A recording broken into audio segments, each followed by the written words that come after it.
Muy bien, comenzamos, ya inició la grabación y les recuerdo, los apuntes los pueden ver directamente de GitHub. También pueden clonarlos en su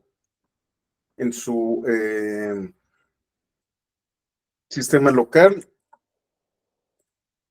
y pueden verse tanto con notebooks de Jupyter como con Visual Studio Code.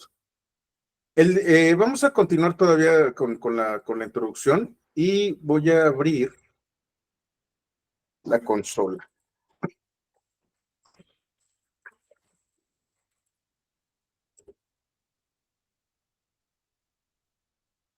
Siempre olvido la contraseña de un segundo.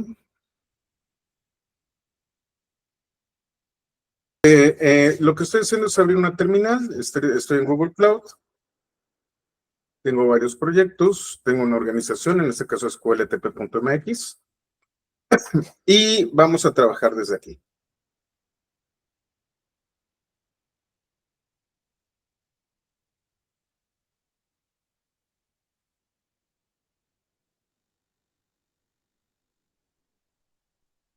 Habíamos hablado, es más, lo hice en otra instancia, para que no cueste más. Me voy a la consola de esta, que se llama Pythonista. Y habíamos explorado la herramienta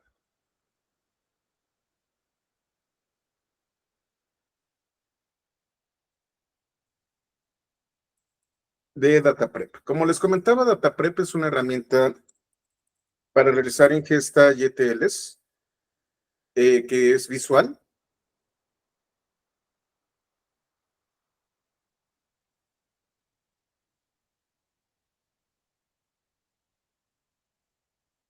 Esta requiere de una suscripción adicional, pero yo puedo ver, por ejemplo, un flujo de ejemplo. En este caso, una de las características que tiene DataPrep es que puede manejar tanto eventos como streams de datos como procesos batch. Vamos a ver un ejemplo rapidísimo. Aquí voy a ser más grande.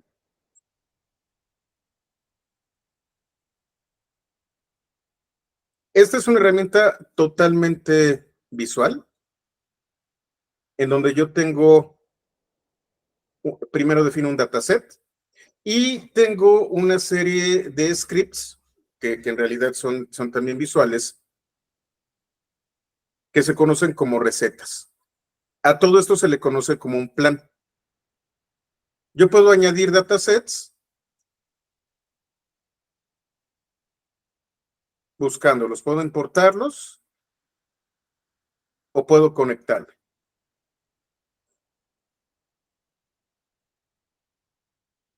Yo puedo definir cuántos flujos tenemos, en este caso tengo dos.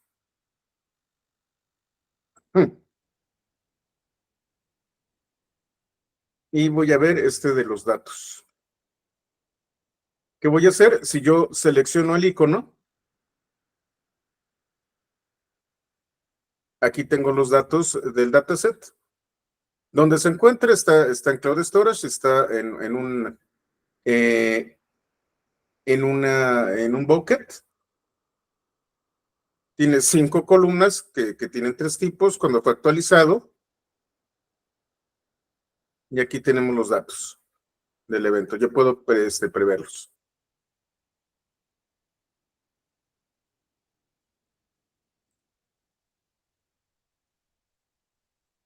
Yo puedo generar, sustituir el dataset, puedo eliminar la estructura, quitarlo del flujo, lo voy a dejar aquí.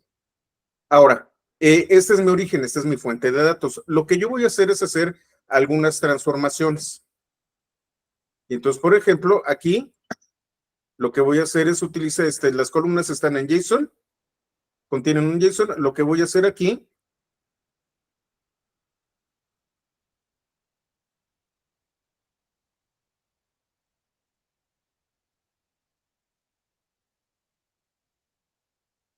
yo voy a editar la receta.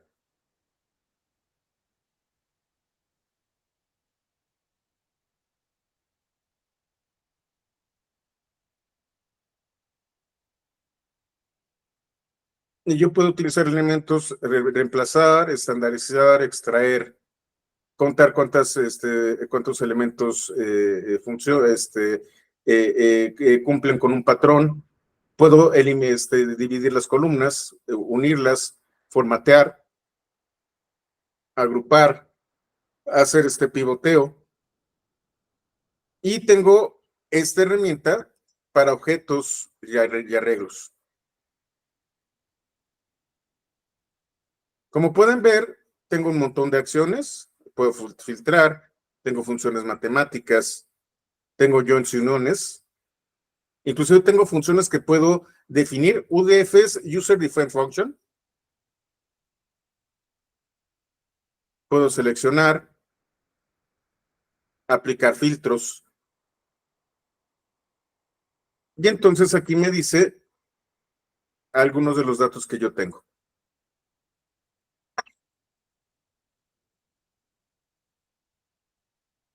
Entonces tengo una receta en donde se crean nuevas columnas para 8 constantes en el evento propiedades.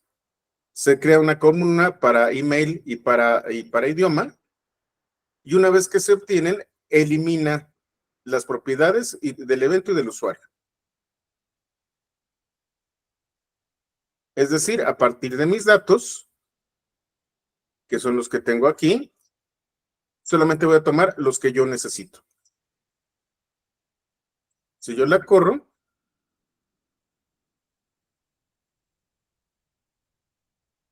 yo puedo utilizar un data flow o puedo utilizar ciertos elementos. Voy a tomar, se va a crear un CSV que está aquí y lo corro.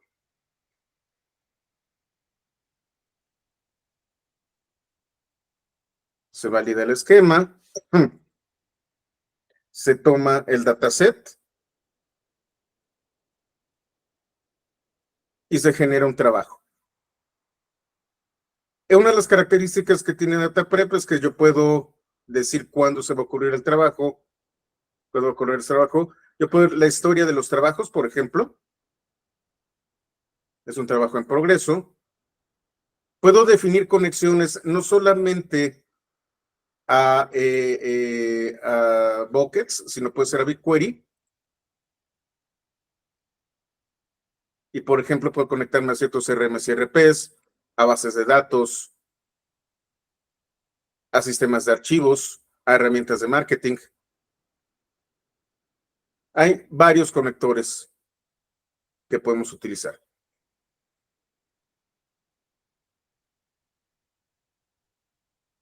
Esta es una de varias herramientas. En este caso falló,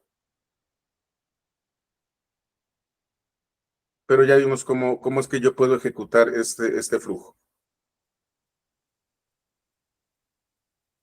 Como les decía, yo tengo planes. Yo puedo crear planes que no son otra cosa más que un conjunto de flujos. Esta herramienta, como yo les comento, no es directamente de Google, pero es muy utilizada y sobre todo para el tema del examen, es importante que la conozcan. Lo que es un job, lo que es un flujo, lo que es un plan, cómo es que se añaden estos elementos. Voy a crear uno rapidísimo. Aquí tengo un dataset, le puedo decir qué dataset puedo utilizar. En este caso tengo importados.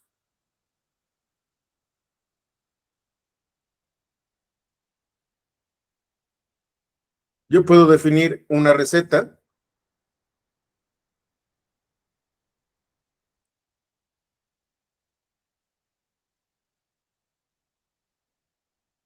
Y aquí la puedo editar, añadiendo pasos otra vez a partir de todo lo que tengo aquí. Por ejemplo, lo voy a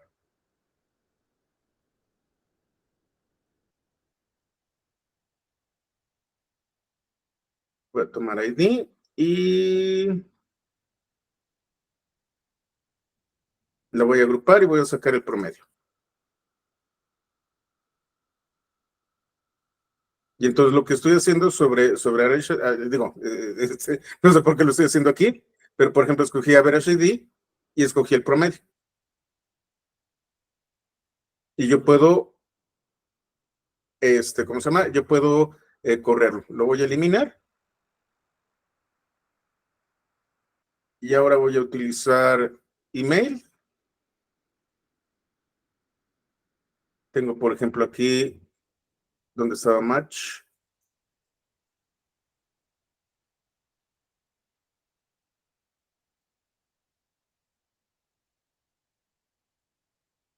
Yo le puedo decir cuál es el patrón y le voy a decir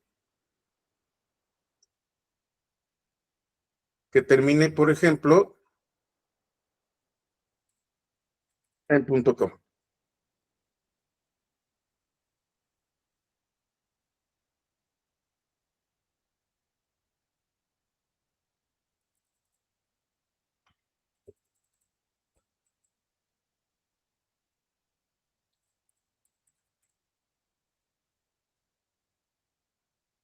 Yo puedo definir dígitos, añadir patrones, todo este tipo de cosas.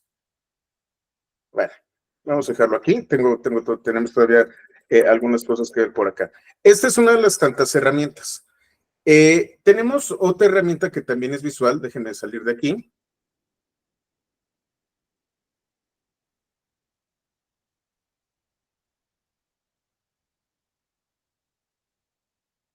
Y tenemos Data Fusion.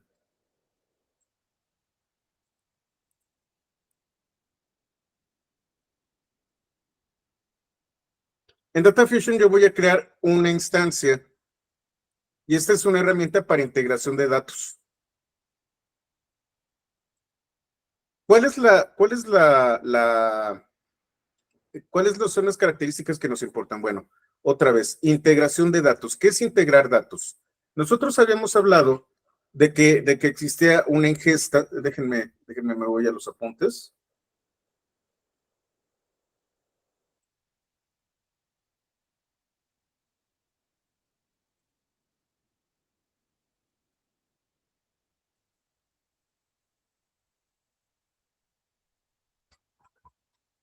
Tengo mis fuentes, tengo el almacenamiento, el procesamiento y el análisis.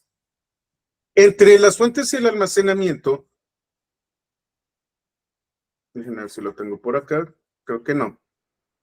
Yo puedo identificar una fuente, tomar de la fuente y guardarla en almacenamiento. Eso es lo que se conoce como ingesta.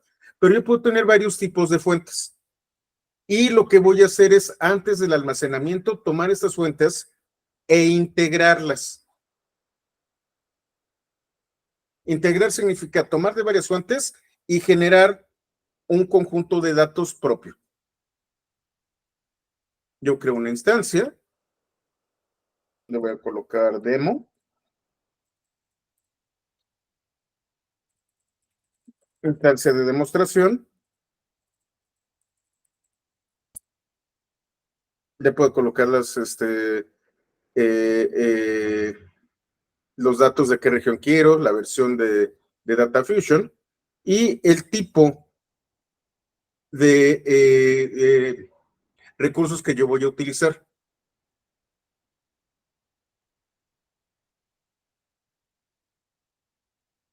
Le voy a colocar developer. Otorgo permisos y voy a crear una instancia de Data Fusion.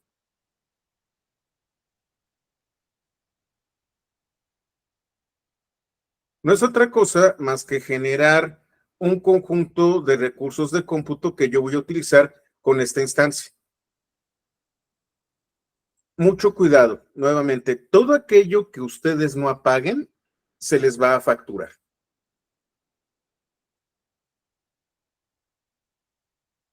Bueno, tarda un poquito.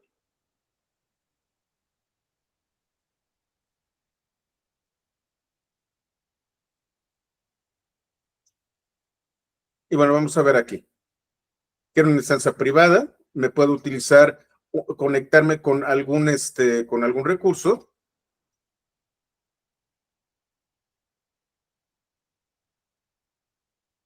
Genero los roles, habilito el uso de registros.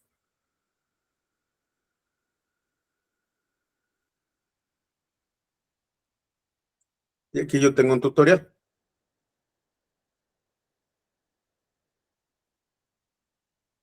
Se otorgan los roles, genero las instancias, configuro el login, también el monitoreo.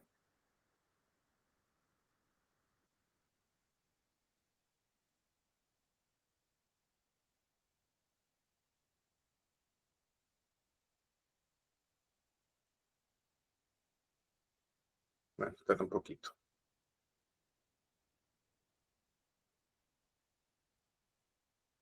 Y yo puedo hacer un pipeline.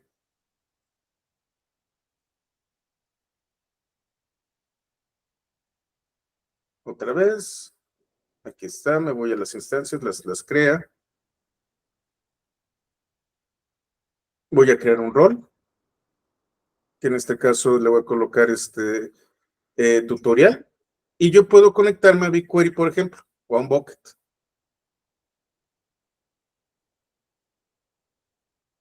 Cargo los datos, los limpio.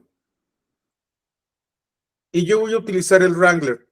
El Wrangler es una especie de IDE en donde yo puedo ver los elementos de cada, se está tardando mucho, entonces puedo tenerles algunos pantallazos, y yo puedo de manera visual, a través del Wrangler,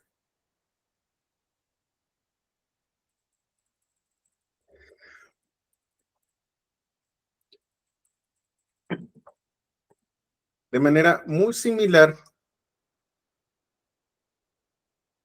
a como lo hacíamos con Data Prep, identificar fuentes, y estas fuentes conectarlas con ciertas acciones. Eliminar archivos, mover archivos. Déjenme ver si hay algo más complejo.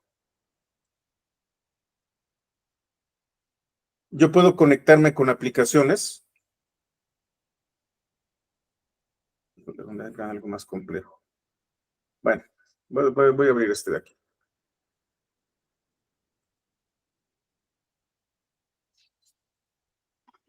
Y lo único que tengo que hacer es definir mi DAG. Yo puedo definir el pipeline y a partir de estas herramientas gráficas definir tanto fuentes como acciones que están relacionadas con una fuente. Déjenme ver si ya tarde, si ya termino. No, si se está tardando. Bueno. Mientras continúa, vamos a hablar de otros elementos. Ya hablamos un poquito de Data Fusion. Es un servicio de integración de datos totalmente gestionado y facilita la creación, ejecución y administración de pipelines de datos ETL y LT de manera sencilla y orientada. Tiene una interfaz gráfica, tiene una biblioteca de conectores muy fuerte, se integra con GCP sin problemas y es para lo que funciona. Nosotros ya también vimos Data Prep, creo que no está aquí. Sin embargo, aquí lo tenemos. Tenemos varias herramientas para hacer pipelines de datos.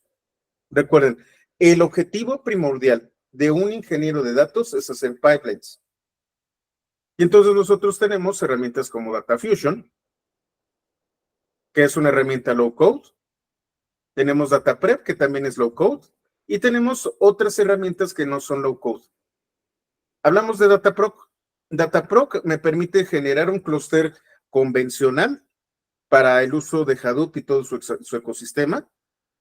Y puedo asignarle cuantas máquinas yo decida dentro del clúster, generar reglas de escalamiento y utilizar todo el conocimiento del ecosistema de Hadoop para poder trabajar sobre este clúster. Lo más común es que se instale Hadoop con Spark.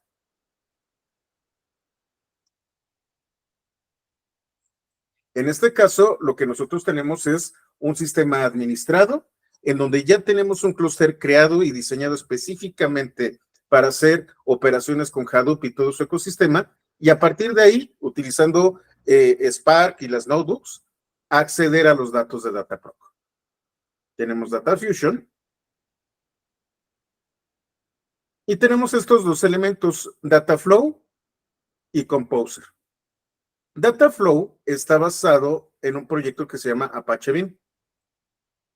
Dataflow me permite procesar datos en batch y en streaming.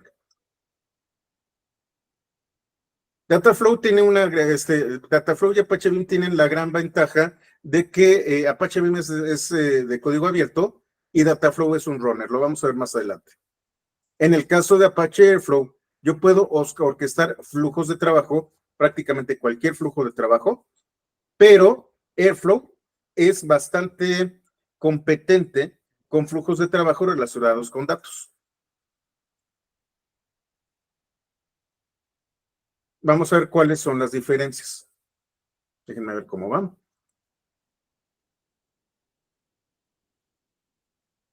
No, creo que no, se va a tardar mucho. Bueno, vamos a continuar. Al final que nos queda hora y media. Por cierto, me buscaron a lo largo de la semana, principalmente personas que están dentro de esta iniciativa de ingeniería de datos. Déjenme les hago un comentario antes de pasar al siguiente capítulo sobre cómo es la manera de estudiar para un examen de ingeniero de datos de GCP. Como les comentaba, si ustedes están dentro del programa, pueden entrar a partner.cloudskillboost. Se los voy a colocar aquí en el chat.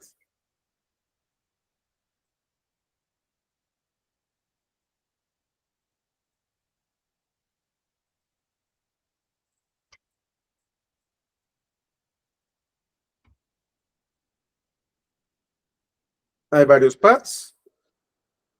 En este caso es el ingeniero de datos. En un segundito, ¿dónde está? Data Engineer, aquí está. Cada una de estas rutas de aprendizaje tiene ciertas actividades. En este caso tenemos 13 actividades. Yo les comentaba que a veces el orden en el que están no es el adecuado. Y va de nuevo. Este grupo de actividades es diseñado para personas que en este momento se consideran ya un ingeniero de datos, que tienen ciertos conocimientos previos. El primer módulo, Preparing for Your Professional Data Engineering Journey, es el curso de preparación para el examen. Nuevamente, no lo tomen. ¿Cómo funciona un curso? Por ejemplo, voy aquí al de Cloud Big Data Machine Learning.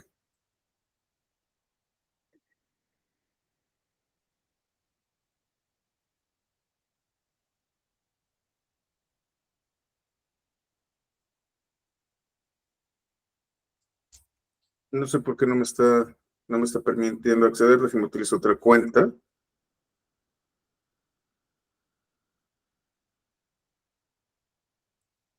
La de sí, seguramente sí.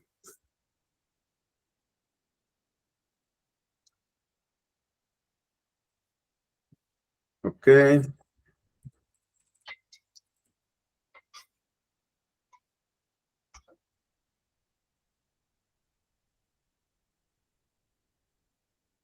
No, parece que hay un error aquí. Algo está sucediendo con el acceso.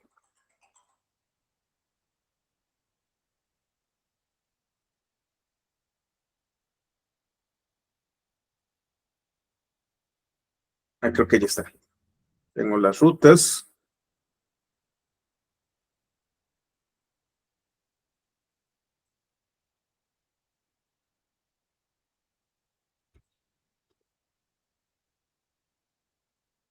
¿Y de qué constan los cursos? Los cursos, como ven, cuando uno termina, les dan un badge. Y si ustedes se fijan, de hecho yo estoy a punto de renovar mi certificación de Data Engineer. La semana pasada venció. La certificación tiene una validez de 2 años. Yo hice mi primera certificación el 19 de abril de 2020, de 2022.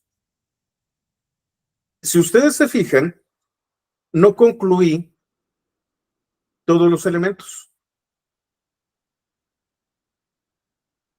Únicamente escogí aquellos que yo realmente no conocía. Este fue el último, con este me preparé para el examen. Este es el que les recomiendo con el que deben de empezar, el 2, Google Cloud Big Data and Machine Learning Fundamentals. Este les da nociones de qué se trata. Gracias, Sandro.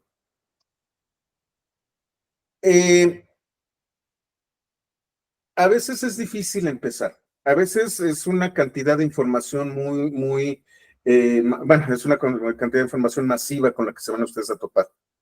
Necesitan empezar por algún lado. Empezar con la primera actividad no es recomendable. Empiecen por esta, por la 02. Después continúen con la 3, que es la de modernización de Data Lakes. Y después pueden ustedes continuar con el resto de las actividades. Voy a entrar a uno de los cursos, que es este de aquí, que ya lo completé.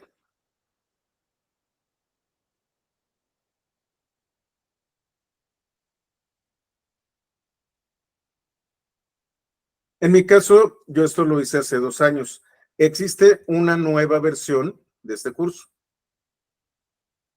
Normalmente lo que cambian son los videos.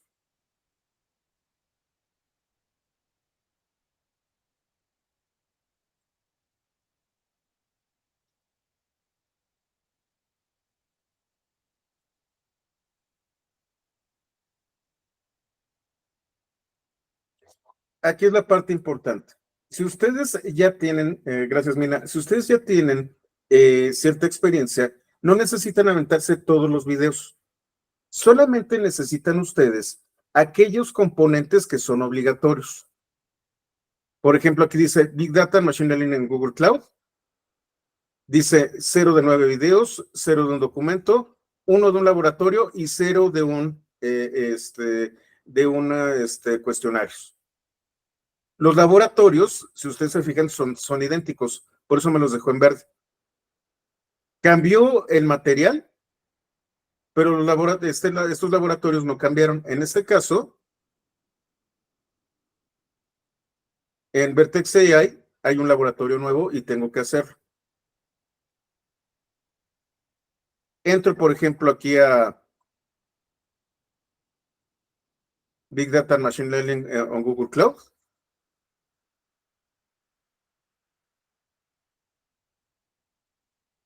Y de este lado, déjenme lo que pausa. De este lado, yo tengo todos los elementos que conforman el módulo. Aquellos que yo ya pasé, por ejemplo, este de Exploring BigQuery Public Dataset, Pipeline for Written Dashboard with Data Flow, o Predicting Visitor Purchases with BigQuery ML, ya no necesito volverlos a hacer. Pero, por ejemplo, aquí hay uno nuevo, que es Machine Learning con Vertex AI, y hay un laboratorio que se llama Vertex AI Predicting Long Risk. Me voy al menú principal.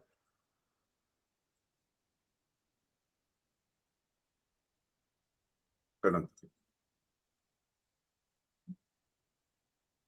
Aquí está.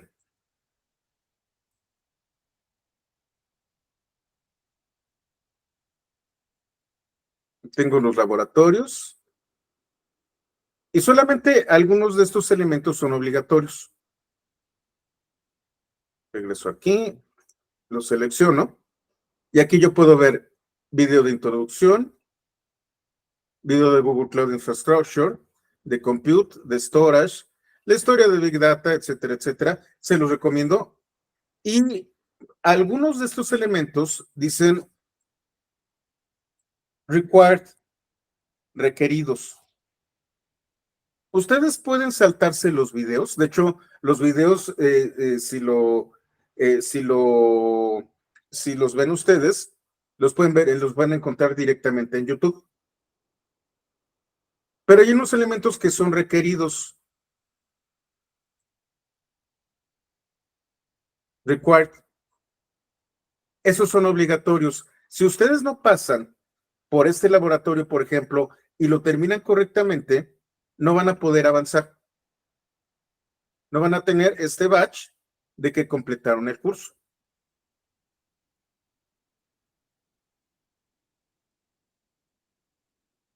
Entonces, por ejemplo, aquí en este,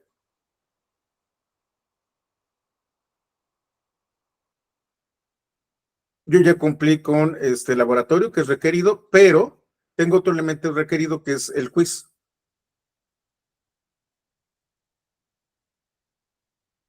Y entonces tengo ciertas preguntas. Vamos a ver si ahorita me las acuerdo.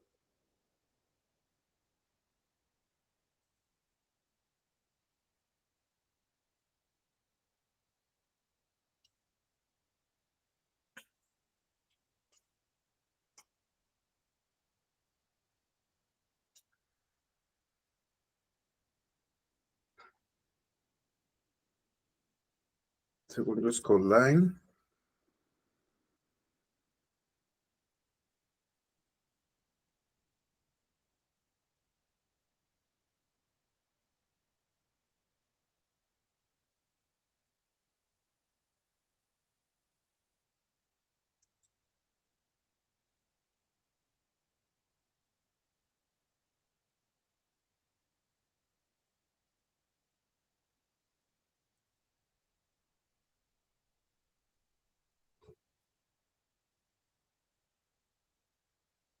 En ese caso tuve una mala. Para pasar, yo necesito el 75%.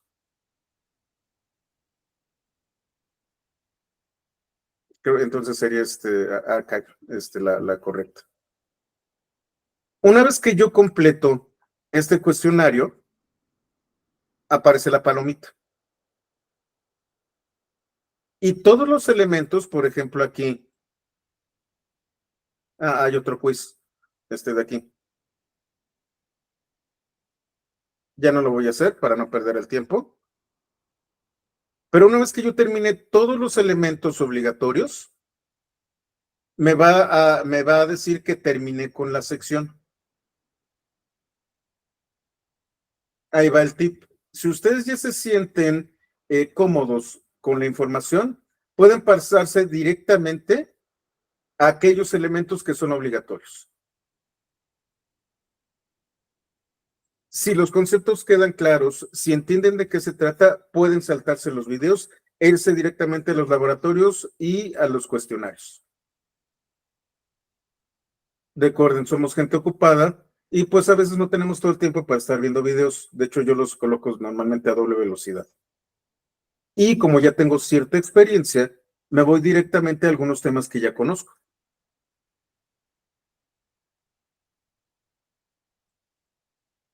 La estrategia es clara. Tampoco necesitan de manera obligatoria. Otra vez me voy al pad.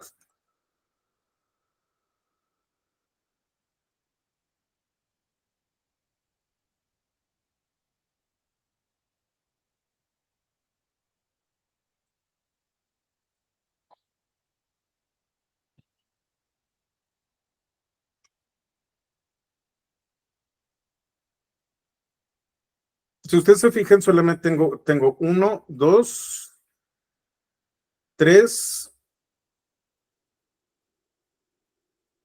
4, y no sé, creo que estos no los terminé, como cuatro actividades terminadas completamente, y sin embargo pasé el examen. ¿A qué se debe? A que yo ya anteriormente conocí algunos elementos de aquí. Por ejemplo, ya conocía PubSub, ya sabía utilizar este Machine Learning, ya conozco el uso de Dataflow.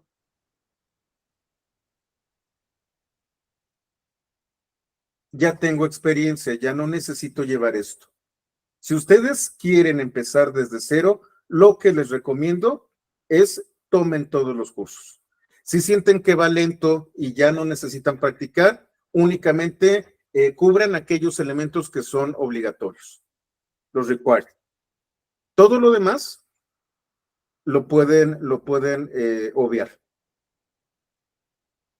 Ahora, otra recomendación.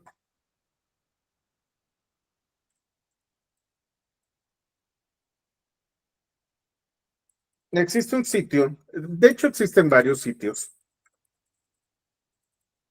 que tienen dumps.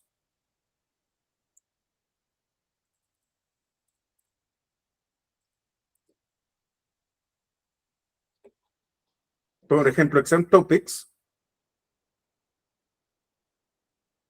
y se los voy a colocar aquí, tiene los dumps de varios exámenes. Entonces, por ejemplo, el de Data Engineer,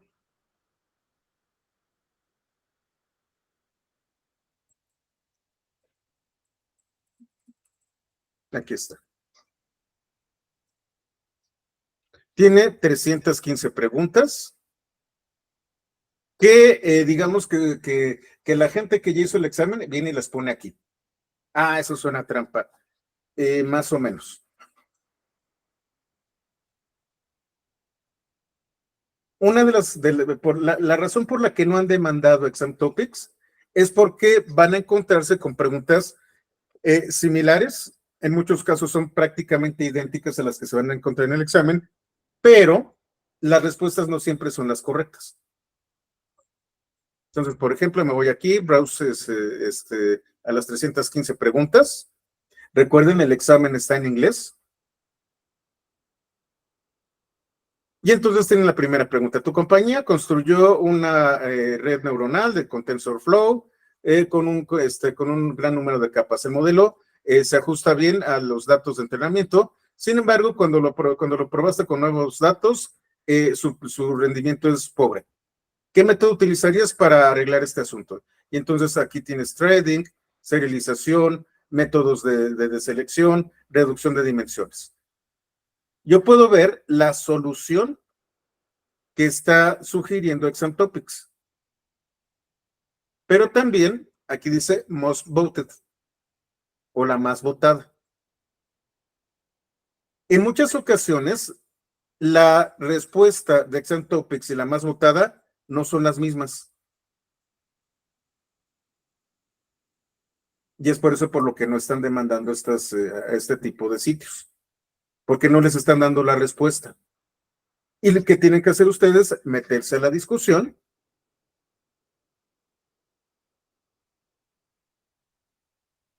Y lo que yo les recomiendo es siempre busquen algún tipo de liga de referencia.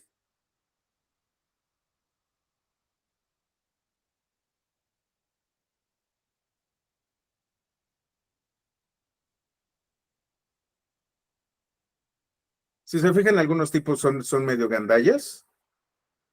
Y si tengo mi examen el 5 de mayo, apreciaría si alguien me puede dar todas las preguntas en PDF. Lo que sucede es que las primeras preguntas, las primeras 100 preguntas son públicas. Las últimas preguntas, que normalmente corresponden a las versiones más recientes del examen, tienen que pagar por ellas. Pero, por ejemplo, aquí tenemos a alguien que sí, además, no solamente está pidiendo el PDF, sino que está diciendo, ¿sabes qué? La respuesta correcta es C.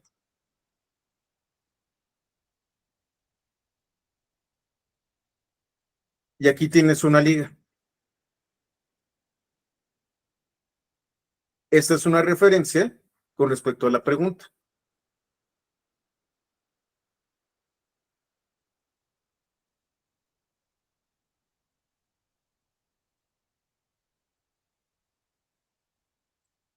Aquí está la discusión completa. Y aquí les dice cuáles son las preguntas. Les dice por qué, por las razones por las que la escogieron.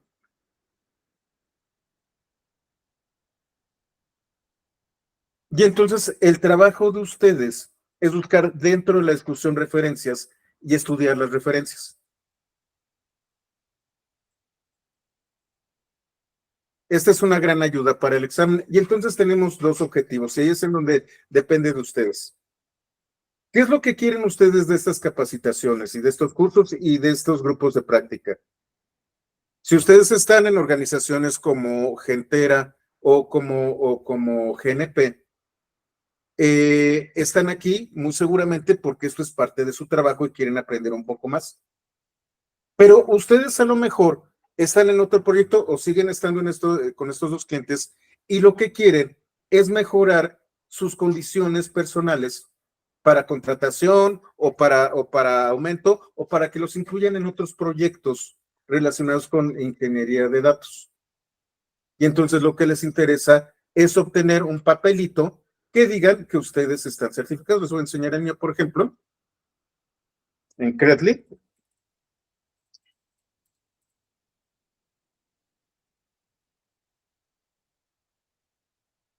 Un segundito.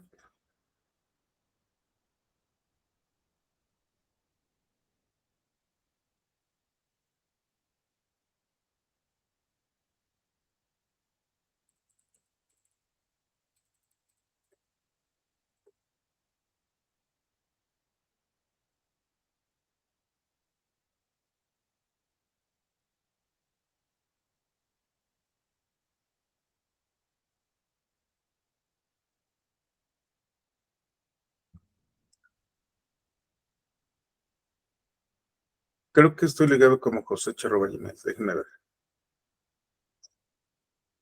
Y entonces, por ejemplo, aquí yo tengo este de Azure AI Fundamentals.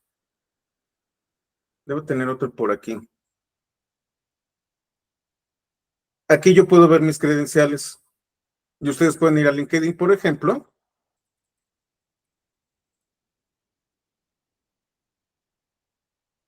Y por ejemplo, si ven mi perfil, van a encontrarse con mis certificados.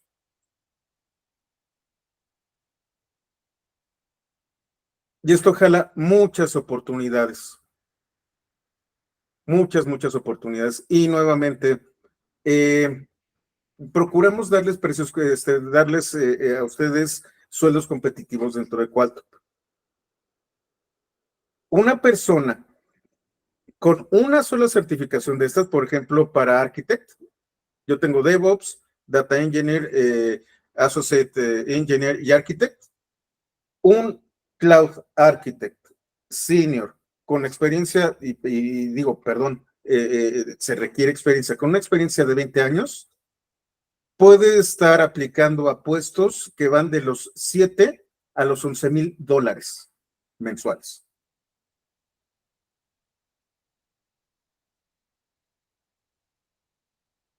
Tan solo por tener un papelito de estos y tener la experiencia. Digo, tan solo costó 15 años de experiencia, pero es muy importante el papel. Los reclutadores lo primero que van a hacer es buscar este papel. Es por eso por lo que estamos aquí. Podemos aplicarlo inmediatamente dentro de lo que estamos haciendo y ganar la experiencia o sacar el papel o ambas, que es lo que yo les recomiendo. Va a ser muy difícil que la inteligencia artificial sustituya a un ingeniero de datos, porque el ingeniero de datos es el que alimenta la inteligencia artificial. Este es un campo muy seguro, es un campo que todavía requiere de muchos profesionales, que está creciendo y en donde la demanda es grande. Aprovechen la oportunidad que se les está dando. Bueno, y después de este gran comercial, continuamos con los apuntes. ¿Hasta aquí todo claro? ¿Entienden por qué estamos aquí? Esto lo estoy haciendo, este paréntesis lo estoy haciendo porque hay gente que se ha acercado a decirme que tiene problemas en el avance, a que se siente un poco descorazonada y frustrada por los contenidos, porque están en inglés, porque son complejos, porque requiere de mucho conocimiento, pero la realidad es que hay una razón de ser para esto y la recompensa es muy satisfactoria. Por favor, no se desesperen. Estamos aquí para ayudarlos. Si tienen dudas, si quieren saber más, si quieren formar una comunidad, que es el objetivo último, para eso estamos. No solamente es dar un curso y colocarles un videíto, sino hacerlos sentir parte de la organización, hacerlos sentir de que nos interesa que estén aprendiendo y de que estamos haciendo el esfuerzo con ustedes. Ese sacrificio de 2 horas que ustedes están haciendo aquí es el mismo sacrificio que estoy haciendo yo, nada más que lo estoy haciendo con mucho gusto. Porque seguramente dentro de 5 años ustedes van a hacer exactamente lo mismo que yo o lo van a hacer mejor. ¿Ok? Bueno, continuemos con los apuntes. Aquí hay algunas comparativas. La documentación de Dataflow, de Composer, de Datablock, de Dataproc, de Cloud Functions, de BigQuery y otra de este no, de Kubeflow no. Voy a quitar algunas que no vamos a necesitar. Esta y Cloud Functions.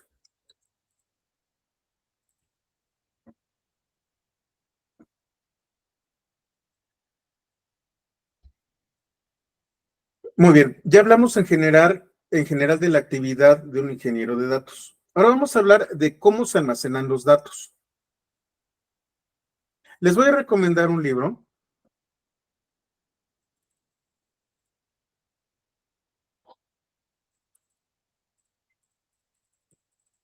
que se llama Data Architectures.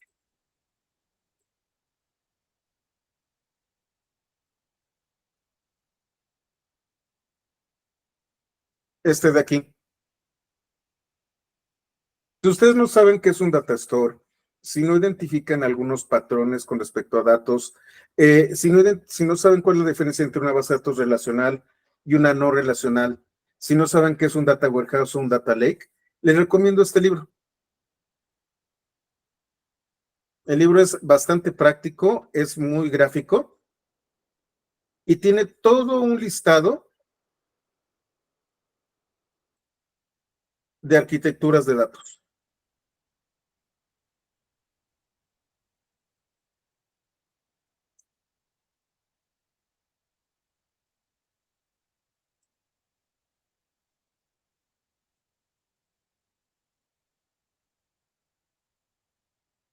Yo tengo este libro aquí, es mi libro de cabecera, de hecho lo tengo aquí al ladito. Es más, voy a prender mi cámara, no se me espanten, es temprano.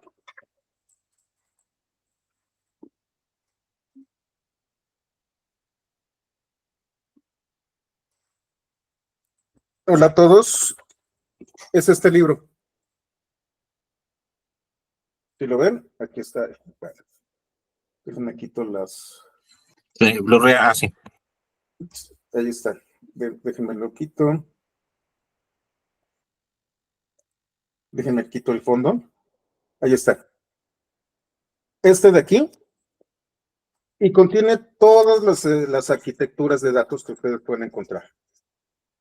Si tienen dudas respecto a este tipo de cosas, este es un libro que les recomiendo muchísimo. Como les digo, este es de cabecera y siempre que tengo dudas, este es sobre el que voy. Listo. Nos vamos a referir a sistemas informáticos diseñados para almacenar, organizar y recuperar grandes cantidades de información de manera eficiente. Un data store es una hoja de cálculo. El archivo de la hoja de cálculo es un data store. Un archivo CSV es un data store.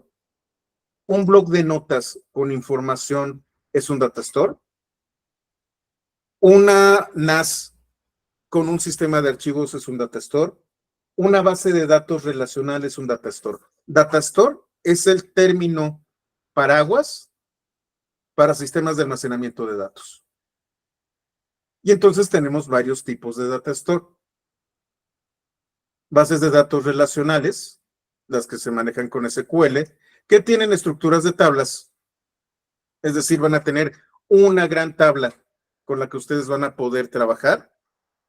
Vamos a tener bases de datos en donde vamos a tener tablas relacionadas. Nosotros vamos a poder acceder también a ciertos elementos utilizando SQL. Y a lo mejor ustedes han escuchado por ahí de otro proyecto que se llama Apache, puede ser SBT. No, no es SBT.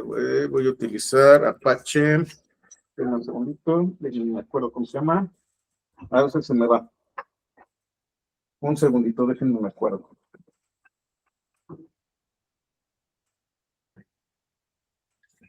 Apache Drill.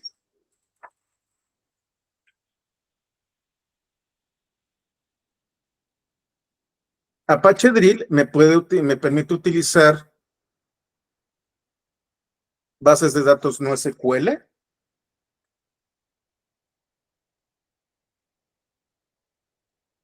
Pero yo puedo hacer consultas sobre estas bases de datos.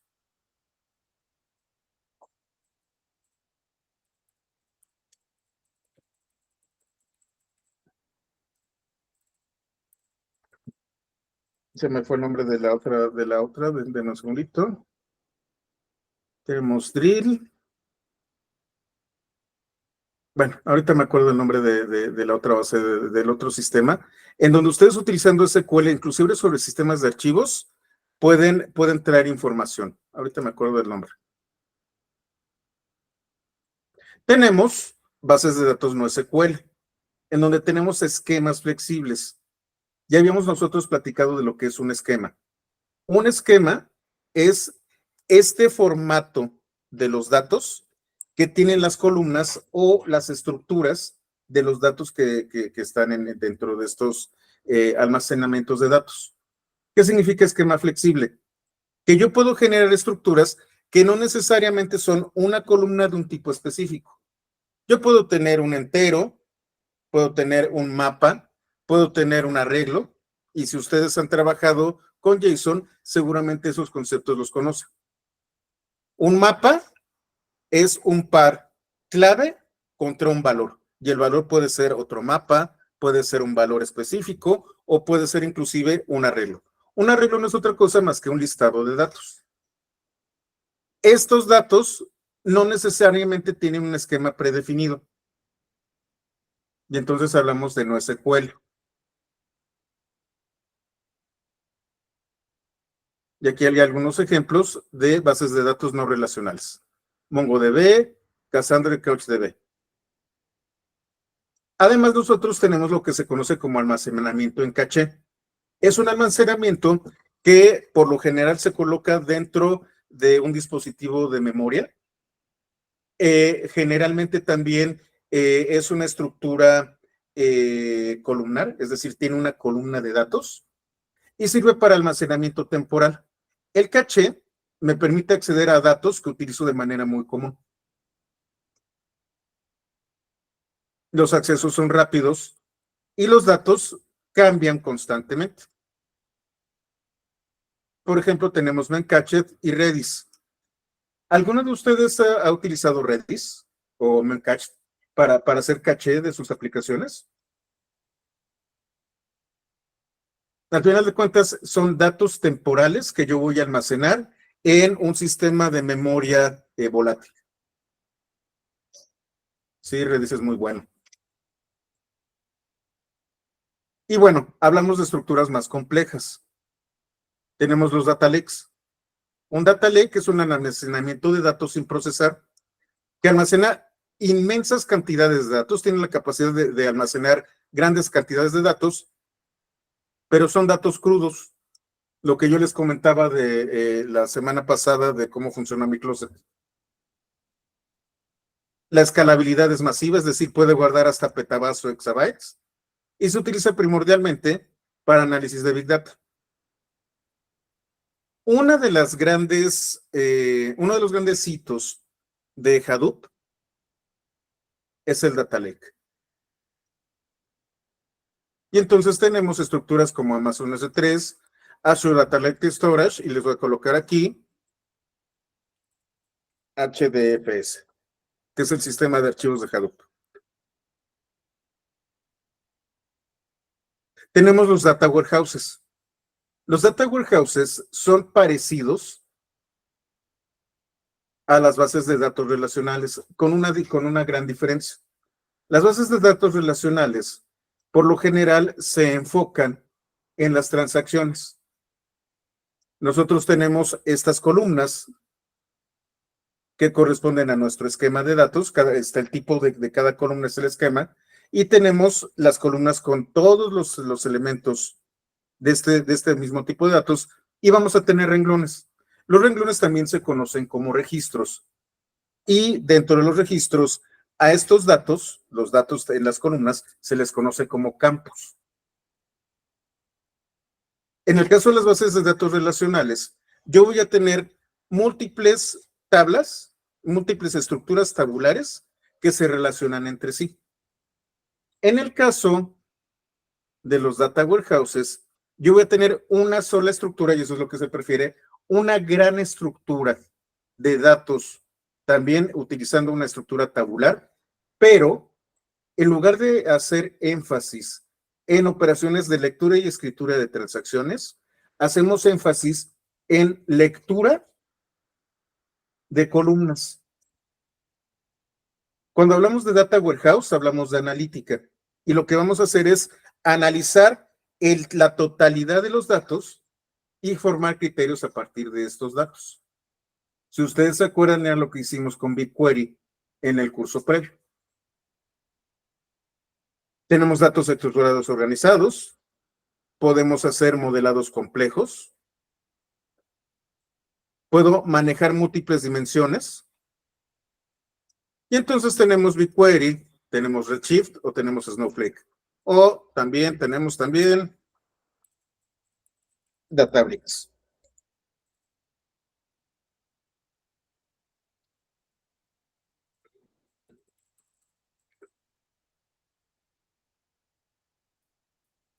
¿Qué arquitecturas podemos tener?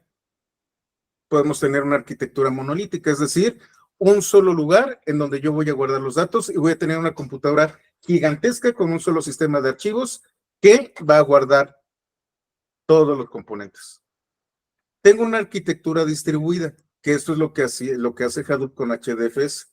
Yo puedo tener una serie de servidores de almacenamiento a los cuales yo les reparto la información, la fragmento y la distribuyo a lo largo de todo este clúster de servidores de almacenamiento.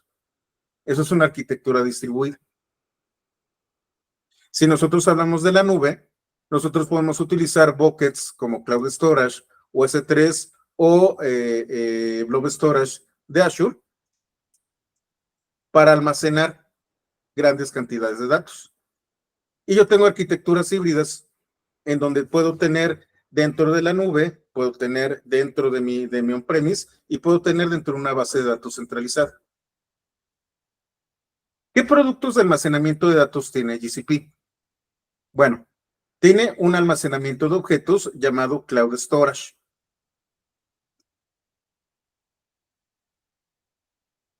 También ya está Data Fusion.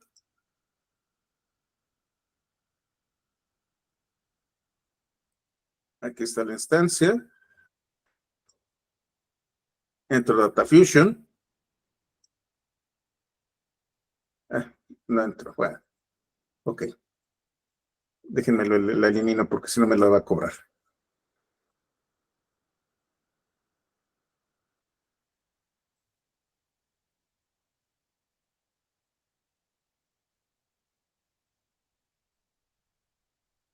Me voy aquí y aquí en más productos tengo almacenamiento. Tengo File Store. File Store es un sistema de almacenamiento convencional. Es como si yo tuviera una NAS. Y luego tengo Cloud Storage, en donde yo tengo buckets. Un bucket no es otra cosa más que un objeto que aprovecha esa característica de la programación orientada a objetos, que es la agregación. Tengo un objeto al que le agrego objetos. ¿Qué tipo de objeto? El que sea. Puede ser un archivo de texto, puede ser una hoja de cálculo, puede ser el dump de una base de datos, pueden ser una serie de archivos de JSON. Lo que ustedes quieran, lo pueden guardar en un bucket. Por ejemplo, yo tengo aquí una aplicación. Tengo este bucket que se llama Staging Pythonista de VapaSpot.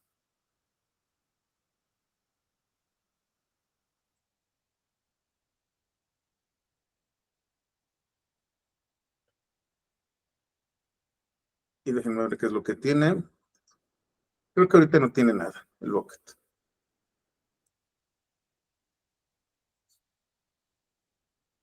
Tengo otros buckets, de Data Prep Staging, en donde tengo subcarpetas. Mucho cuidado. Los buckets no funcionan como sistema de archivos. Lo que tengo aquí como una carpeta es un contenedor de objetos.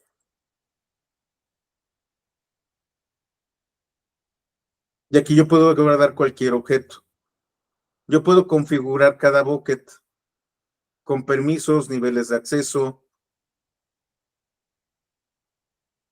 si está protegido, si cuenta con un control de versiones, o si es obligatorio retener los datos por cierto tiempo, es decir, no los puedes borrar.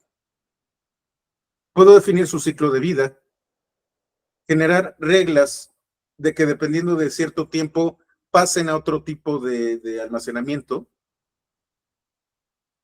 Puedo monitorearlos y puedo tener información de los buckets. Bueno, ahorita tengo los inserts que no tengo guardado, que no he habilitado. El bucket es uno de los elementos más útiles que existen. Los buckets se los van a encontrar en todas las nubes e inclusive se los van a encontrar en proyectos como se llama OpenStack.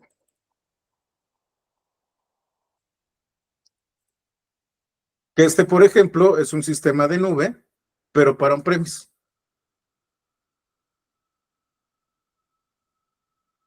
Y aquí también van a encontrarse ustedes con almacenamiento de objetos.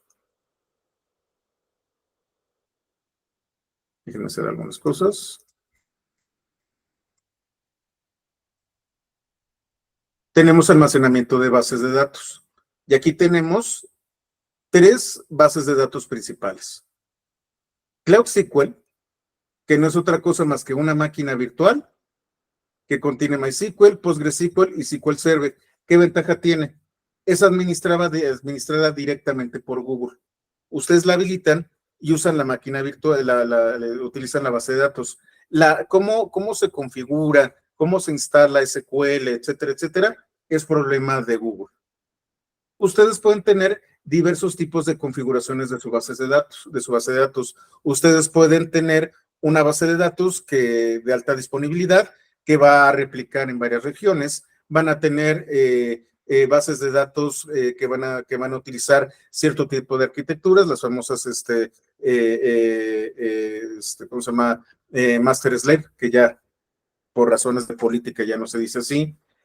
Pueden utilizar replicación, pueden utilizar servidores de solo lectura y en caso de que falle la base de datos, tomar de solo lectura. Pueden distribuir cargas a lo largo de diversas bases de datos, pero son primordialmente MySQL, Postgres y SQL Server. Ahora, si ustedes lo que quieren es una base de datos que sea de alta disponibilidad, que tenga baja latencia, que esté distribuida por todo el mundo y que aproveche toda la potencia de Google, van a utilizar Cloud Spanner. Es una base de datos SQL global y distribuida con escalabilidad horizontal, es decir, crece en el número de máquinas de unidades de cómputo que vayan a necesitar. Y es una super base de datos. Esta es como si ustedes utilizaran una base de datos y se le instalaran directamente en la infraestructura de Google. Utiliza un SQL muy parecido al de PostgreSQL.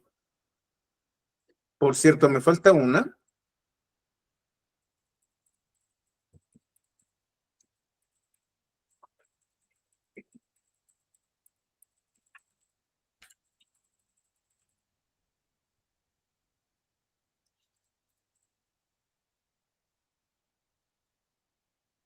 Ay, ¿cómo se llama? Ahorita le ven los productos de una vez. Además de Spanner, Google nos permite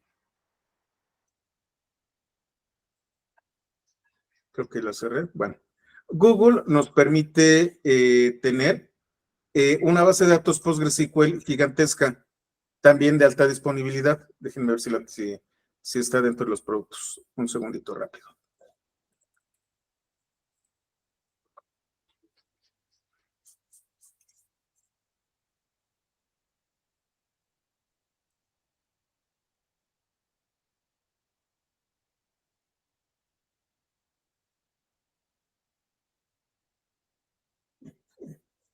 AlloyDB.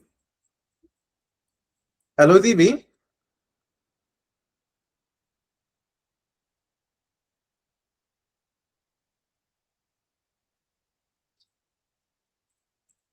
es un clúster para PostgreSQL.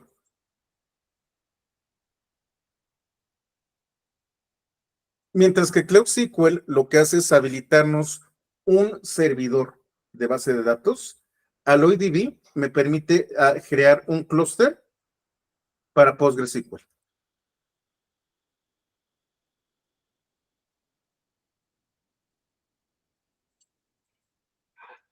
Es una base de datos basada en PostgreSQL que está distribuida entre varios servidores. Y como ven ustedes aquí, tengo AlloyDB Only, que es una base de datos PostgreSQL que puede utilizar inclusive la infraestructura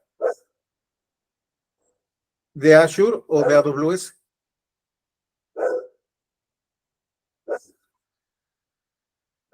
No hay problema, Miguel Ángel.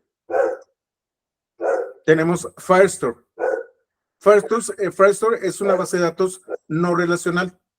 Es muy parecida a Mongo, pero tiene ciertas características que la hacen cumplir con los requisitos de ACID.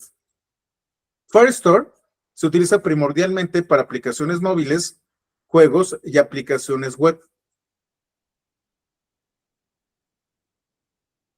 Tengo herramientas de almacenamiento en caché.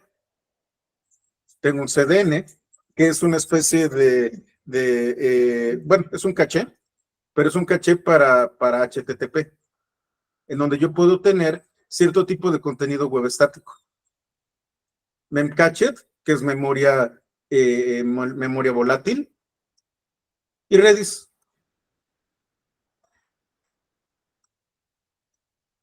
Además de estos elementos, yo tengo almacenamiento todavía más potente. Tengo BigQuery, que es el que vimos en el curso pasado, que tiene su propio sistema de almacenamiento para petabytes, y Dataproc, que es un clúster basado en Hadoop, en donde yo puedo asignar un clúster de cómputo y un clúster de almacenamiento. Ya casi no se utiliza, pero vale la pena que sepan que se utiliza Dataproc para almacenamiento. Por lo general, si ustedes están trabajando con Google Cloud y particularmente por precio, ustedes van a utilizar una combinación de Dataproc, pero para procesamiento, y su Data Lake va a ser utilizado con Cloud Storage. Tenemos recursos de sistema de archivos por bloques. Cada nodo de cómputo tiene discos persistentes, tienen SSD, y tenemos Cloud Storage para un sistema de archivos en red. Y otra vez, cachés de memoria. Estos son los principales productos de almacenamiento que tiene Google Cloud Platform.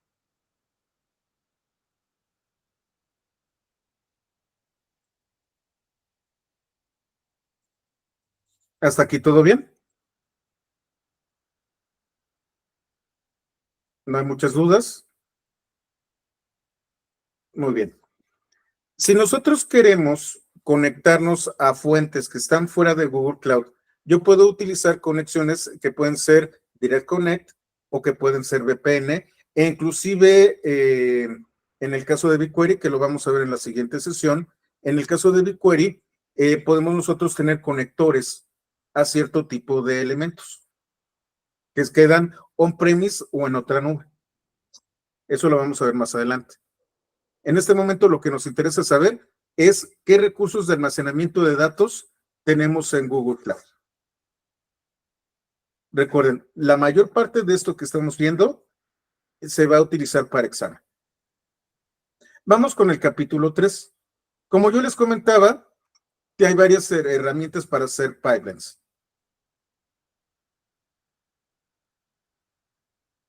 Ya hablamos de Data Fusion, que eso no se los puedo enseñar. Ya vimos Data Prep. Ya hablamos de Data Proc. Y ahora vamos a hablar de Data Flow y Composer.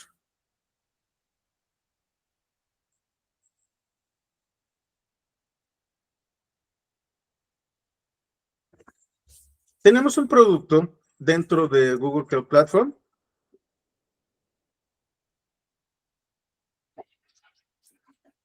Un segundo.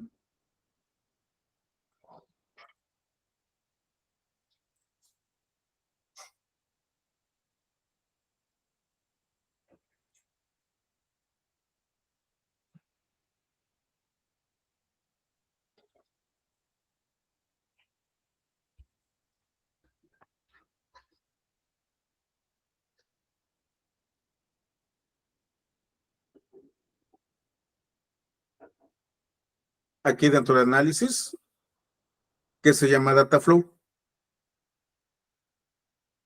Data Flow me permite ejecutar una aplicación en particular, una herramienta que se llama Apache Beam.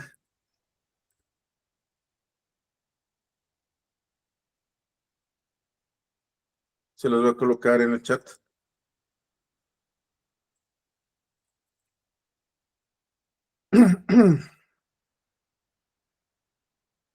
Apache Beam es un modelo de programación de código abierto que permite definir y ejecutar pipelines de procesamiento de datos. Ofrece una abstracción que simplifica las tareas de manejar datos tanto en procesamiento por lotes, batch, como en tiempo real. Apache Beam tiene un SDK en el que ustedes pueden programar en Java, en Python, en Go y otros lenguajes.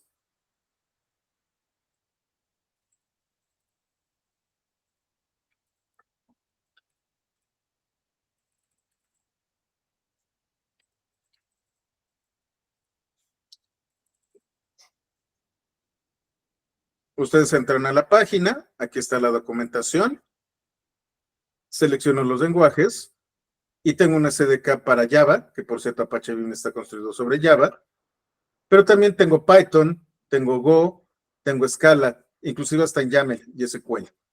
Ay, en YAML, qué horror. Yo soy fan de Python. Y entonces aquí tengo un tutorial de cómo puedo utilizar Apache Beam con Python.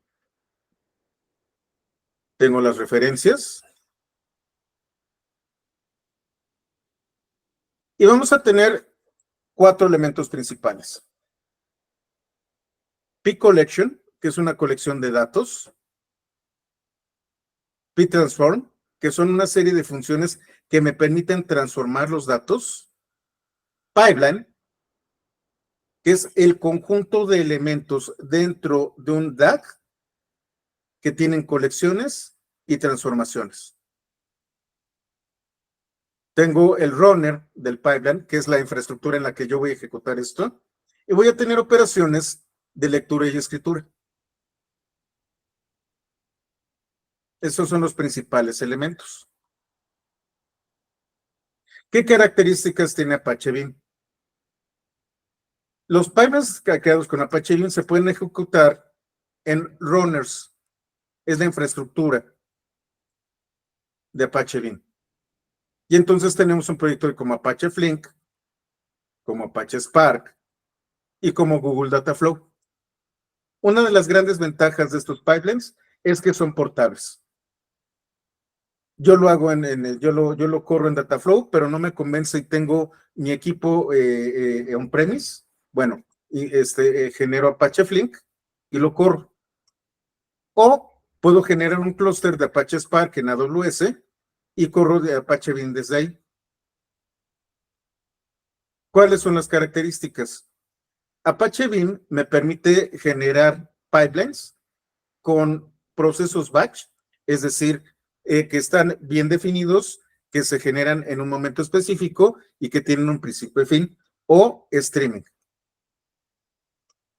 Streaming significa que mis datos pueden ser un flujo continuo de datos, puede estar ligado a algún tipo de evento y no tiene un tamaño específico ni un momento específico para que ocurra el evento o para que se envíe la información. Altamente extensible, hay muchas extensiones y conectores, escalable, y esto es bien bonito, es tolerante a fallos. ¿Cuáles son sus ventajas? Simplifica el desarrollo. ¿Por qué? Porque ustedes pueden escoger distintos lenguajes de programación. El código es independiente de la plataforma, otra vez es portable, muy versátil y potente, y hay una gran comunidad. La documentación de Apache Beam, particularmente para Python, está en esta liga, que es la que acabamos de ver.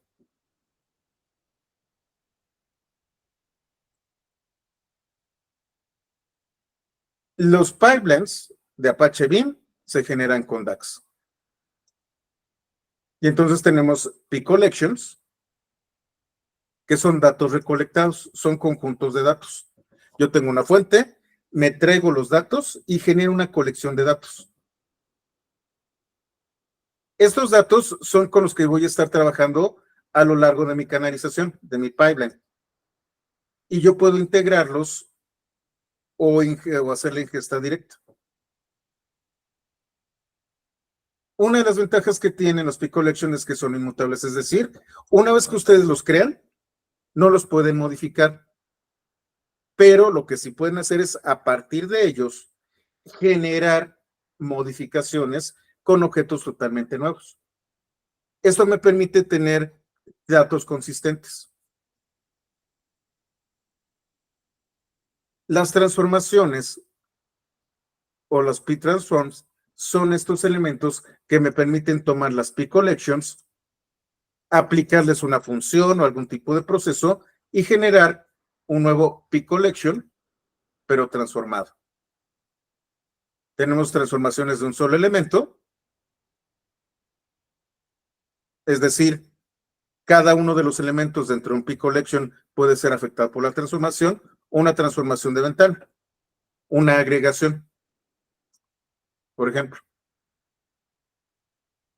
Además de los P-Collections y los P-Transformers, yo puedo tener las fuentes, donde hago mis operaciones de lectura, mis receptores, que tengo mis operaciones de escritura, mis triggers o detonadores, que están en función de un evento, e inclusive yo puedo tener cierto tipo de flujo que no necesariamente pertenece al flujo principal de mi pipeline. Y vamos a ver un ejemplo rápido de un DAG.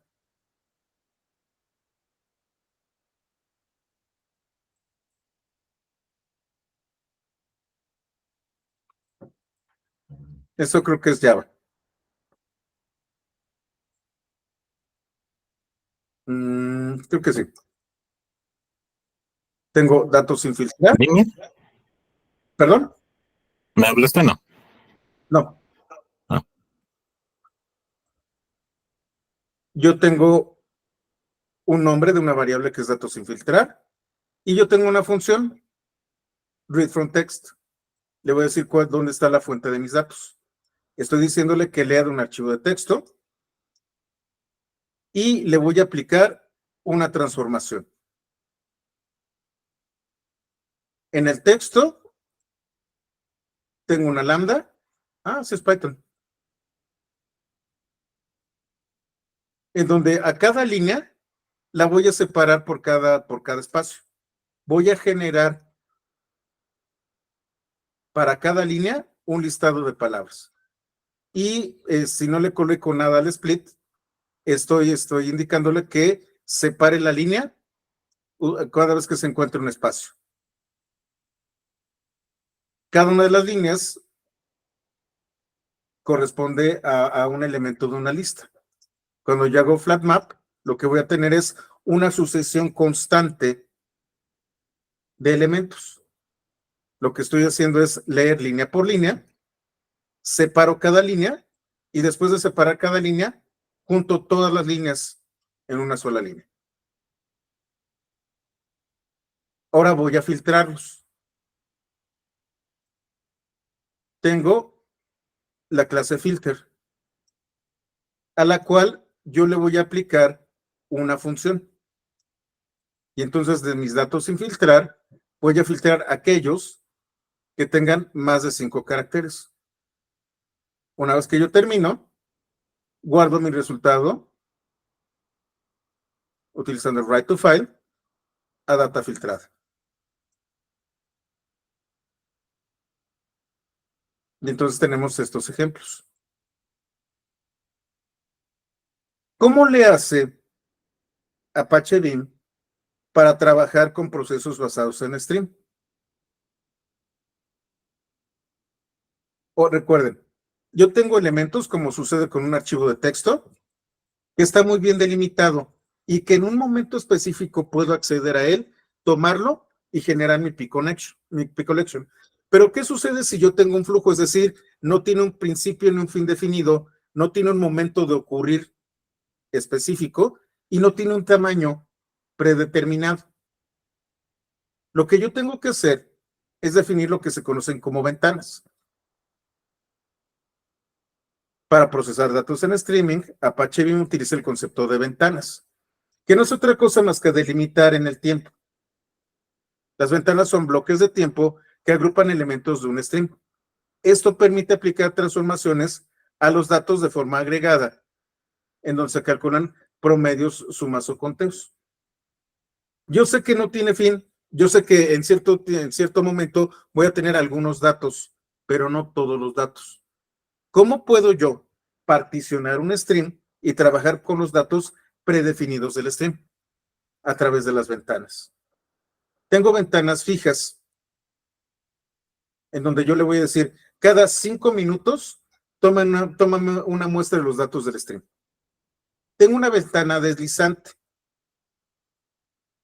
en donde lo que voy a hacer es tomar un dato no sé, un dato de un tamaño, de una duración de 1 minuto, pero voy a hacer que se traslapen las ventanas. Y entonces es de 1 minuto, pero hago la toma cada 45 segundos. ¿Qué significa? Voy a tener ventanas de duración de 1 minuto, pero voy a tener únicamente 30 segundos de diferencia, bueno, más bien 45 segundos de diferencia con la ventana anterior. Eso que no se conoce como ventana deslizante. Se traslapan los datos.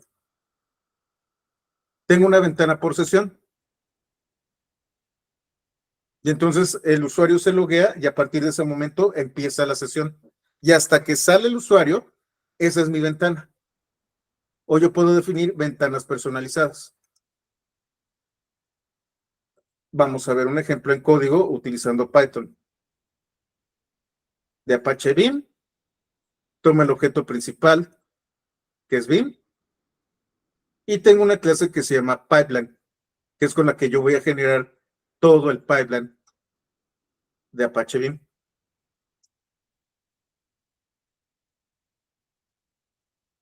Estos pipes son utilizados como operadores en Python.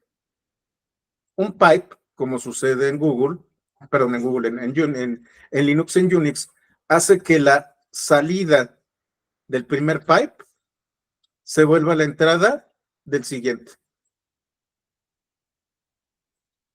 Entonces tengo un pipeline original y a partir de aquí voy a ejecutar esta acción que se llama lee datos de los sensores y voy a leer de PopSocket. Recuerden ustedes que hablábamos de PopSocket, lo vamos a ver también la próxima semana, bueno, en 2 semanas. PopSocket es un sistema que me permite suscribirme a una transmisión de datos. yo voy a tener un tópico que es sensores. Cada vez que haya un dato con este tópico, lo voy a cachar a través de esta función. Ya que lo caché, utilizo map, que a cada uno de los elementos le va a dar un lambda. Y hay una función que se llama parsear datos del sensor, y para cada dato le voy a aplicar esta función. Al final de cuentas, esto me va a dar un conjunto de datos. Este conjunto de datos es un P-Collection. El P-Collection se llama datos sensores. Ya que tengo datos sensores,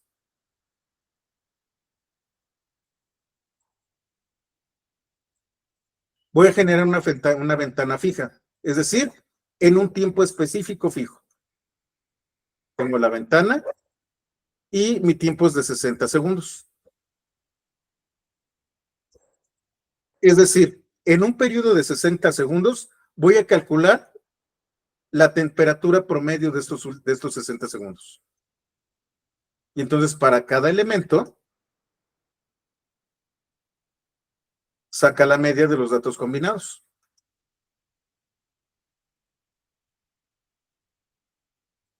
Esto es un nuevo P-Collection que se llama medias temperatura.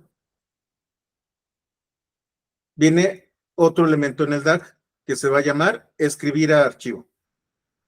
Y lo que voy a hacer es guardar un archivo de texto, las temperaturas medias.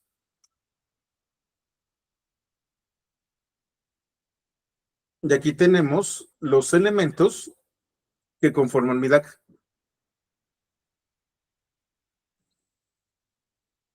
A lo mejor yo tengo elementos que puedo procesar fuera de orden, como dice de aquí.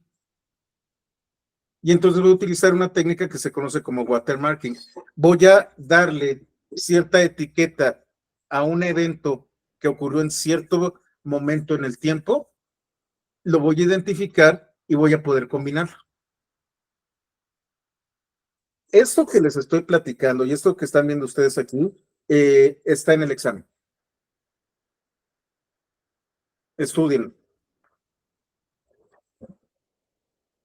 Y bueno, ¿qué es Dataflow? Dataflow es un servicio gestionado de Google Cloud Platform diseñado para ejecutar estos paneles de datos. Lo que estoy haciendo es el código de Apache Beam, se lo aviento a Google Cloud y va a ser ejecutado a través de un runner en Dataflow.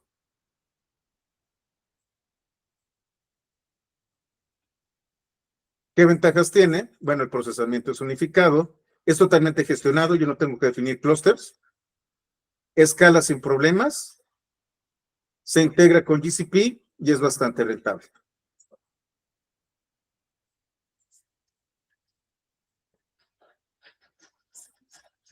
Aquí está la documentación, bueno, la página de Dataflow.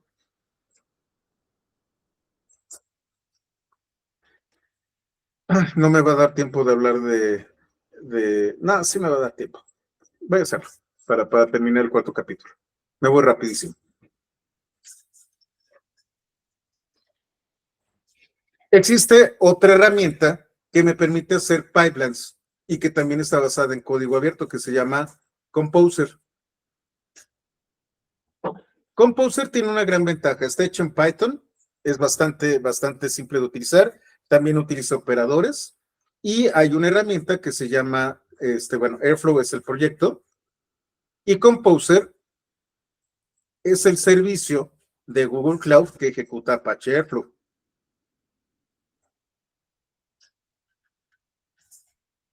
Los flujos de trabajo son código en Python. Es diseñado para crear DAGs, es altamente extensible, tiene una interfaz de usuario relativamente amigable y puede escalar. Gracias, Jorge. Apache Airflow es un sistema que me permite generar workflows de lo que sea. Está hecho en Python Y al final de cuentas, ustedes pueden utilizar datos, pueden trabajar con procesos, pueden hacer operaciones de lectura y escritura, pueden hacer operaciones de analítica. Realmente, Airflow lo pueden utilizar prácticamente para cualquier cosa que implique un workflow. Airflow se utiliza primordialmente para datos. Airflow es un orquestador de pipeline de datos. Si existen pipelines que involucran múltiples pasos y decisiones a partir de los datos, podemos utilizar Airflow. ¿Cuál es la diferencia entre Beam y Airflow? Beam es un DAG que tiene que ejecutarse prácticamente lineal. Es una sucesión de pasos que sí se pueden bifurcar, que pueden irse para otros lados, pero al final de cuentas llegan a un elemento. Airflow me permite generar una lógica para el workflow. Y entonces yo puedo tomar decisiones dependiendo de qué es lo que está ocurriendo con los datos. Me permite automatizar procesos, me permite monitorear. Este es el sitio oficial de Airflow.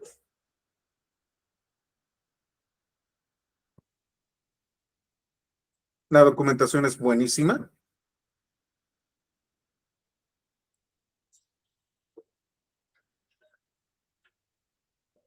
Aquí hay algunos pantallazos de los DAGs. Yo puedo tener múltiples DAGs que puedo ejecutar en cierto momento o ejecutarlos al momento. Puedo tener DAGs activos o pausados.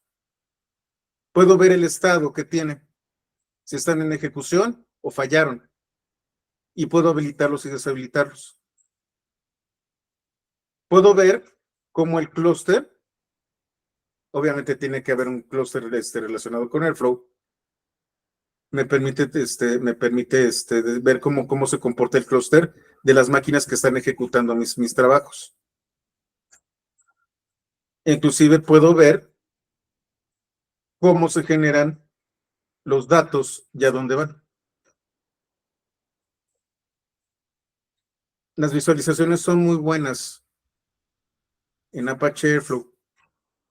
Por cierto, Javier, si estás por ahí, ya di un curso de Apache Airflow, creo que fue el año pasado, no estoy seguro. Ojalá ya esté dentro de los videos.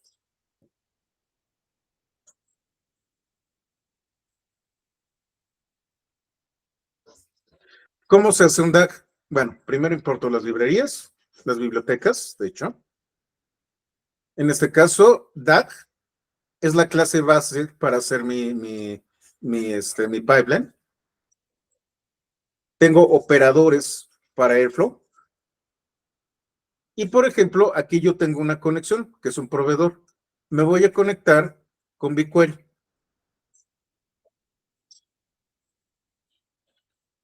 Tengo algunos argumentos de definición, quién es el dueño, cuándo va a iniciar, si depende de algún elemento del pasado, en caso de que haya algún tipo de mensaje, a dónde se envía.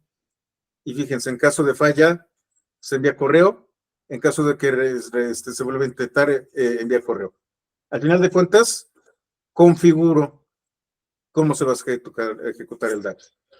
Voy a generar un objeto DAG instanciando la clase DAG. Se va a llamar mi DAG, mis argumentos por defecto, la descripción y cada cuándo voy a ejecutar el DAG. Recuerden, otra de las diferencias entre Beam y Apache Airflow es que Beam puede utilizar streams y puede utilizar batch, y Airflow solamente puede utilizar procesos batch. Aquí, por ejemplo, voy a extraer datos, genero una función, voy a generar un operador, la tarea se llama extraer datos. Aquí tengo una función que se llama extraer datos y pertenece al DAG, al objeto DAG. Yo aquí genero los datos en BigQuery, no tiene nada, aquí los vamos a, lo tendría que añadir código. Defino mi operador. BigQuery, como ustedes saben, utiliza SQL. Tengo aquí un query y lo mando al DAC. Estoy obteniendo los datos. Todo esto es extraer datos. Tengo dos funciones, extraer datos y otra es cargar datos. Extraer datos se ejecuta primero y luego cargar datos en BigQuery. Vamos a ver el ejemplo completo. Otra vez, la configuración, instancio mi DAG, extraigo los datos de alguna fuente.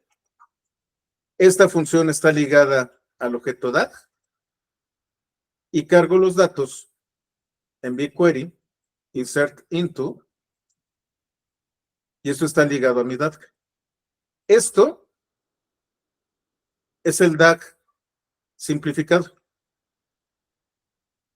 Esta es una operación de EL, extraer y cargar. Yo puedo hacer esto tan complicado como lo quieras, lo consideré, e inclusive colocar decisiones lógicas. Esto de aquí lo puedo hacer en Composer. Composer es un runner de Enflow que está hecho en GCP, que me permite hacer ETLs y que tiene una gran integración con todos los elementos de Google Cloud. Es escalable, es seguro, es monitoreable y me permite tener entornos actualizados. Sí, me dio tiempo. Va de nuevo. Para hacer los pipelines, puedo utilizar Dataproc, que no es otra cosa más que un clúster en donde yo me voy a encargar de programar como si fuera Hadoop. Tengo Dataprep, que es una herramienta externa a Google Cloud que me permite hacer una ingesta y unos pipelines simplificados de manera gráfica. Tengo DataFusion, que esa sí es una herramienta de Google para hacer integración primordialmente. Tengo, tengo Dataflow para implementar Apache Beam y tener procesos tanto batch como stream. Y tengo Composer, que me permite utilizar procesos batch con Airflow. Estas son las herramientas principales para generar pipelines dentro de Google Cloud. ¿Hasta aquí todo claro? Y vámonos rápido, ya para terminar.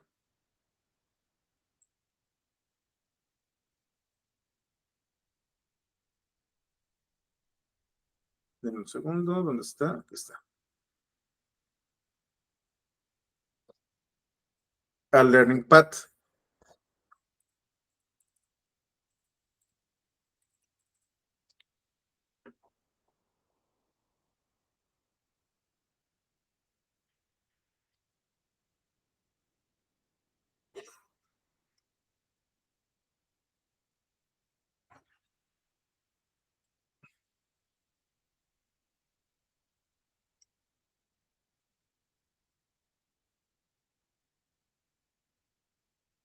La mayor parte de las actividades de los módulos de este path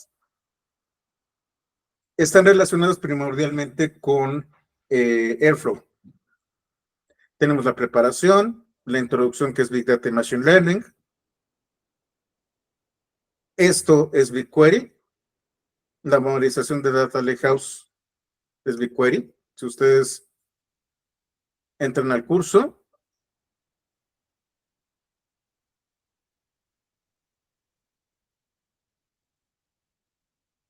algo pasa, porque no, algo ocurre aquí.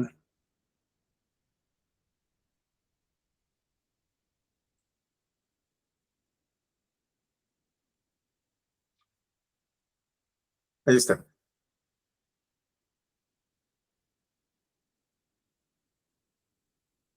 No estamos hablando de un data lake y hablando de un data warehouse.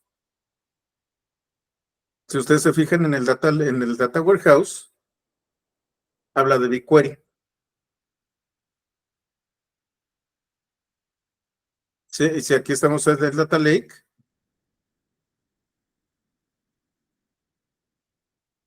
habla de Cloud Storage. Este es el primer módulo, la primera actividad. Bueno, la tercera actividad. Y no me regreso.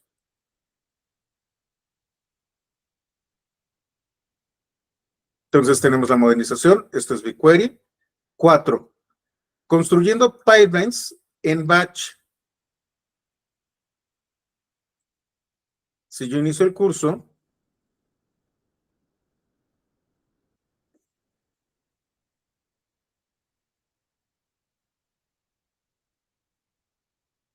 vamos a ver Dataproc, vamos a ver Dataflow, vamos a ver DataFusion y Composer.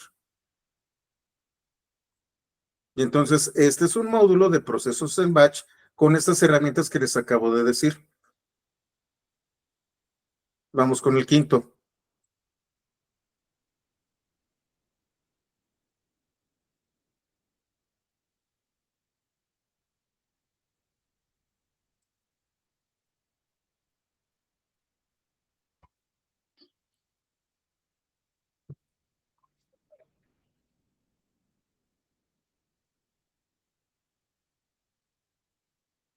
Ahora vamos a hablar de streaming.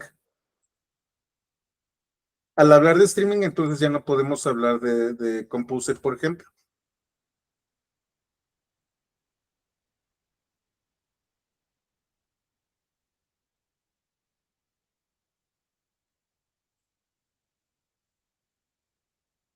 Y entonces hablamos de Dataflow.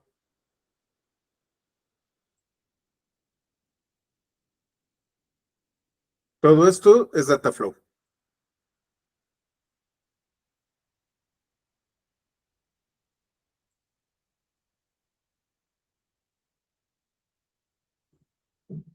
Me quedan 10 minutos, entonces los voy a ver. Entonces tenemos este batch, que estamos hablando de la gran cantidad de elementos. Dataproc, Dataflow, Composer, creo que hasta DataFusion. Streams, en donde estamos hablando exclusivamente de Dataflow. Aquí tenemos herramientas de analítica y machine learning. Aquí vamos a hablar de Vertex AI, vamos a hablar de BigQuery, y vamos a hablar de todas las APIs de inteligencia artificial y de machine learning.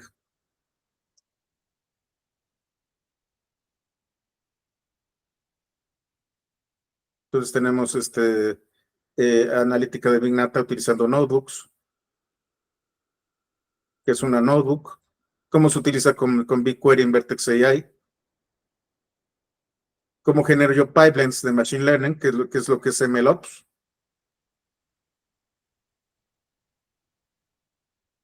Cómo hacer machine learning con BigQuery, que es lo que quedó pendiente del último curso. Utilizar AutoML, que es una biblioteca que ya contiene patrones de machine learning para visión, para lenguaje natural, para generar de tablas.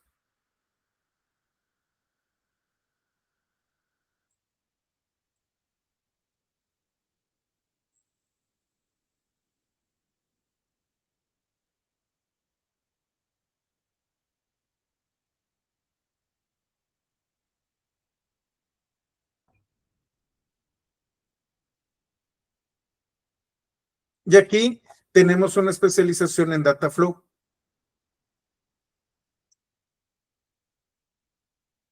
Si ustedes se fijan, tenemos 3 actividades dedicadas exclusivamente a Dataflow. Y ahí es en donde viene el chiste. En Gentera estamos utilizando primordialmente Composer. ¿Para qué voy a estudiar 3 módulos de Dataflow si nunca los voy a utilizar?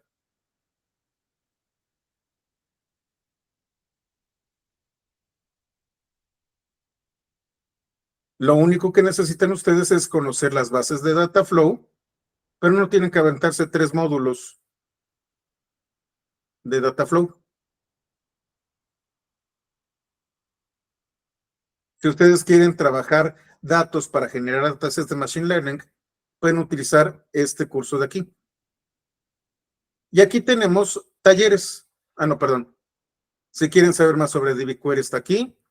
Si quieren trabajar más con modelos de Machine Learning con BigQuery, lo tenemos acá.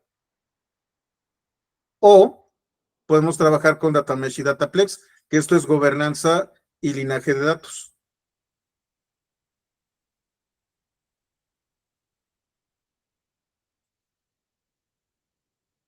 Si ustedes quieren pasar el examen, les recomiendo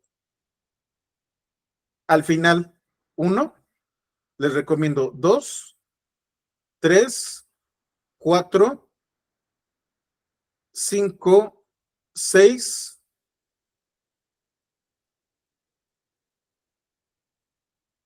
10 y 10. Con 10 ya la hacen. Si quieren especializarse, aviéntense todo el PAT. Y pruébense. No, Cristian, yo estoy dando por sentado de que ya tienes experiencia. Si no sabes nada de nada, entonces tienes que llevar todo el PAT. Si tú ya tienes experiencia, ya sabes cómo funciona Apache Beam, ya sabes cómo funciona Apache Airflow, si ya tienes experiencia usando BigQuery, BigQuery, si ya tienes las bases de Machine Learning, bueno, pues vete al 2.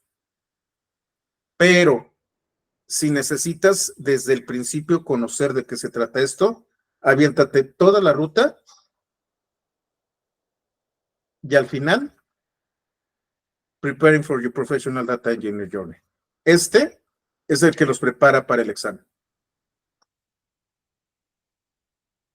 ¿Ok? Bueno, pues con esto terminamos. Yo voy a estar de vacaciones la próxima semana, entonces por favor esperen noticias. A lo mejor, Cristian, te va a tocar a ti, pero no estoy seguro. Y si no, pues no vamos a tener sesión la próxima semana y la tendremos el siguiente miércoles, ¿ok? Sería nuestra última sesión y estaríamos hablando de PubSub, estaríamos repasando BigQuery, hablaríamos un poquito de lo que es gobernanza de datos. Cierto, el miércoles es festivo. Tienes toda la razón. Entonces nos vemos dentro de 2 semanas. Muchísimas gracias.